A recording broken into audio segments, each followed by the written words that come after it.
j'espère que vous allez bien. Aujourd'hui on se retrouve pour une nouvelle vidéo sur la chaîne et comme vous avez pu le voir, il va s'agir d'un point lecture.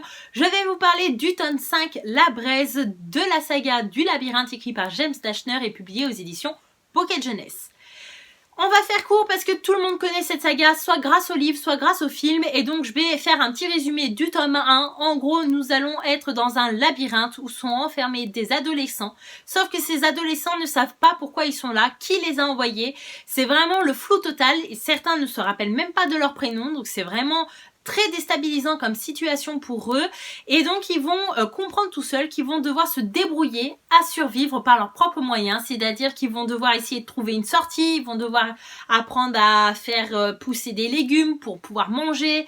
Enfin voilà, c'est très enrichissant de voir leur évolution dans la survie et si vous aimez toutes les histoires de survie, etc., je pense que c'est une saga qui est faite pour vous si vous n'avez pas encore découvert cette saga, soit par les livres, soit par les films encore une fois, mais en tout cas il faut au moins faire un des deux et si vous voulez être sympa avec moi, faites au moins les deux parce que pour moi ça a été un gros coup de cœur que ce soit pour les livres ou pour les films.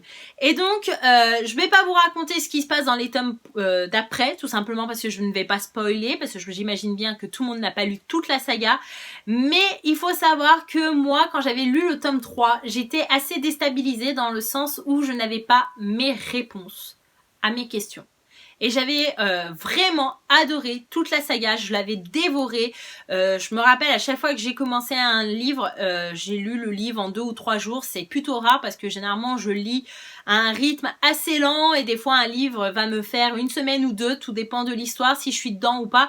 Et là c'est vrai que pour toute la saga, ça a été assez rapide. J'ai lu ces bouquins assez vite à chaque fois. Et quand j'ai vu qu'il y avait un préquel qui sortait et que c'était avant le labyrinthe ou je sais plus, et ben j'étais super contente, tout simplement, je me suis dit je vais enfin avoir mes réponses. J'ai lu ce bouquin et la frustration de fou que j'ai pu ressentir à la fin de ce bouquin, je me suis dit mais à quel moment il va arrêter de nous prendre pour des idiots plutôt, parce que en gros encore une fois on vous dit un petit peu ce qui se passe avant le labyrinthe mais pas tout et mais nous on a envie de savoir pourquoi ils sont là, qui a décidé de ça, enfin plein de questions parce qu'en 3 tomes voire 4 voire 5, on en a plein des questions et vous pouvez même pas imaginer comment notre cerveau est torturé dans cette saga et que l'auteur est super talentueux parce que moi personnellement c'est vraiment ce genre de saga qui va me marquer énormément parce que j'ai souvent tendance à oublier ce qui se passe dans chaque tome. En fait j'adore les sagas sauf que comme je lis pas les tomes à la suite, et ben j'ai peur d'oublier à chaque fois et une fois que j'ai oublié j'ai pas envie de me relancer dans l'histoire parce que je me dis j'ai oublié, donc à la fois j'ai pas envie de recommencer l'histoire du début parce que j'ai pas envie de perdre mon temps, j'ai déjà lu ce bouquin, mais je me rappelle plus ce qui s'est passé. Donc c'est assez problématique. Et ben, pour cette saga, ça l'a pas fait du tout. C'est-à-dire que je me rappelais un petit peu à chaque fois ce qui se passait et j'avais envie d'avoir mes réponses et autant vous dire que quelle satisfaction quand j'ai lu ce dernier tome.